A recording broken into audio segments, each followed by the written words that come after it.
Warnings spread like wildfire around campus about a mysterious figure dubbed the Shadow Man, a person who was rumored to have hurt people in the neighboring town. In response, everyone was told to walk in pairs and stick to well lit areas at night.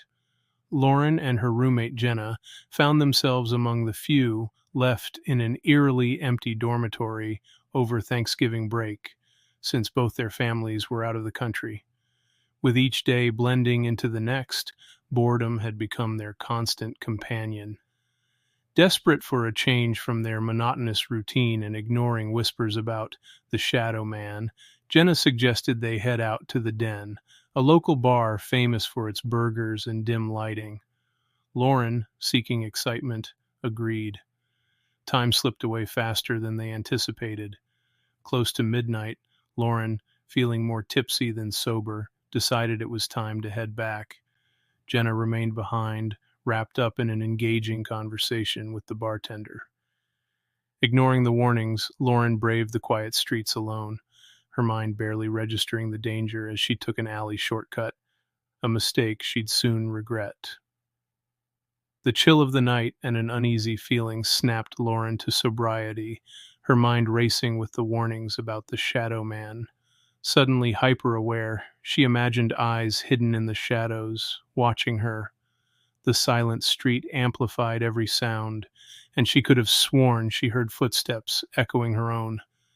Panic set in, and Lauren ran, her heart a drumbeat in her ears. She charged across the campus, shadows seeming to close in around her. Finally, she burst into her dorm, flying up the stairs and into the safety of her room, locking the door securely behind her. Breathing hard, she paused, feeling ridiculous. The only sounds were her ragged breaths. There was no menacing stalker, no danger, just her paranoia. Still shaken, Lauren headed to the bathroom. She washed her face, glancing up at her reflection, which reassured her with its normalcy. Everything seemed fine. She was alone, after all. That's when she remembered Jenna was still out.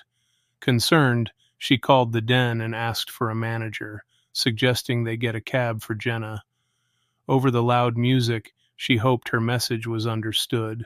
Lauren intended to stay awake reading until Jenna returned, but sleep crept up on her. The stress and alcohol soon pulled her into a deep slumber, and she didn't wake until sunlight streamed into her room the next morning. Jolted awake by her headache, Lauren quickly noticed Jenna's bed was undisturbed. Panic swelled within her. Jenna had once crashed in the lobby after a late night, but this felt different.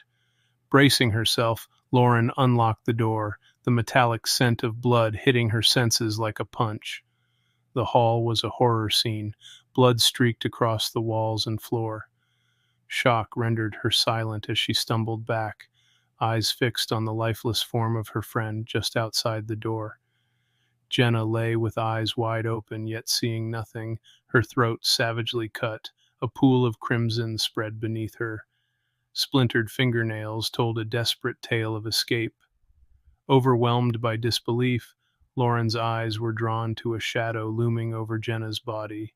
Her gaze traced it upwards to where a gleaming hatchet was lodged into a nearby windowsill, dark stains marking its terrible purpose as it caught the first light of dawn. My friends and I were no strangers to ghost hunting. Every weekend, we'd set out to explore the local haunts, drawn by the whispers of the supernatural. We'd heard of a nearby cemetery where the restless spirit of a little girl named Dorothy was said to wander. According to the stories, she had died young, and her presence lingered among the weathered tombstones. Our first two visits to the cemetery had been uneventful. It was the third time that things took a sinister turn. We decided to bring along a teddy bear and a squeaky ball, placing them gently on Dorothy's grave before leaving. A small offering, we hoped, to coax any spirits into making contact. We planned to return the next night to see if anything had changed. When we arrived the following evening, the toys were gone. I remember the jolt of fear that shot through me. The logical parts of our minds tried to rationalize it. Maybe the wind had taken the ball, or a curious animal had carried them off. Still, our hearts raced with the thrilling possibility of an encounter. Determined to reach out, we gathered around the grave and called softly into the darkness. "Hey, Dorothy, if you're with us, give us a sign." We repeated it again and again, our breath visible in the cold night air, yet nothing responded but the rustling of leaves. As we prepared to leave, disappointment weighing heavy on us, I couldn't shake the feeling that we should try just one more time. Almost as an afterthought, I called out, "Hey, Dorothy, if you're with us, give us a sign." And then, cutting through the night, we heard it, the unmistakable squeak of a ball, echoing faintly from the shadows. Our hearts leaped. It was an incredible moment, spine-tingling and surreal. We exchanged looks of awe and a bit of fear, a connection made with the otherworldly. It wasn't just the ball, but something more, a bridge between the past and present. Back home, we huddled around our camera, eager to review the footage. As we watched, a chill crept over us. During one of our earlier attempts at communication, the camera recorded a strange mist drifting across its lens. Pausing the footage, we squinted, breathless, at what we saw. The smoke seemed to shape itself into the figure of a little girl clinging to a teddy bear. The image haunted us, a spectral reminder of our encounter. Thinking back, that night at Dorothy's grave had felt like something from a ghost story. This Halloween, as I replay those events in my mind, they feel less like an adventure and more like a chilling reminder of the thin veil between the world of the living and the dead. It makes me wonder about Dorothy and what other stories might be lurking, waiting to be uncovered. When I was about 6 or 7, my family decided to spend our summer vacation on a small island off the coast of Maine. We rented an old creaky house right by the water. The island itself had maybe half a dozen other houses, and most of the residents were well into their 60s, except for Bubba, a fisherman in his 40s who was as much a part of the island as the rocks and sea. Everything about the house screamed old, from the groaning wooden floors to the ancient furniture, each piece looking like it had a story to tell. There was no TV, and our water came from an old well and pump system.